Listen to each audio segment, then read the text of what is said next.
മഹാഭാരതം രചിച്ചത് വേദവ്യാസനാണ്.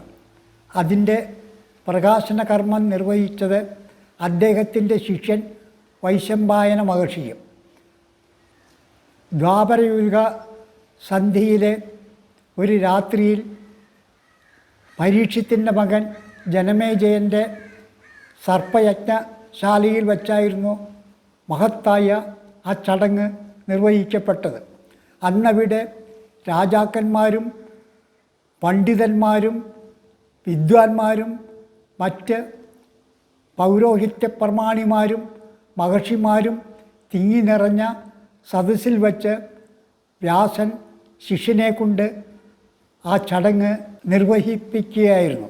ഗ്രഹിക്കുവാൻ കടുപ്പമേറിയ കെട്ടുപിണഞ്ഞ നിഗൂഢാർത്ഥ ബന്ധത്തോടുകൂടിയ 8800 ശ്ലോകങ്ങളായിരുന്നു അന്നതിൽ ഉണ്ടായിരുന്നത്.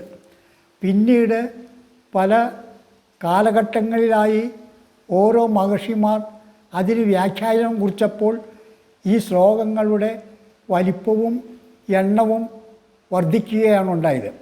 അല്ലാതെ ഇന്ന് പലരും പറയും പോലെ മഹാഭാരതത്തിനകത്ത് ഏച്ചുകൂട്ടലുകളോ കിഴിക്കലുകളോ യാതൊന്നും സംഭവിച്ചിട്ടില്ല എന്നതാണ് വാസ്തവം.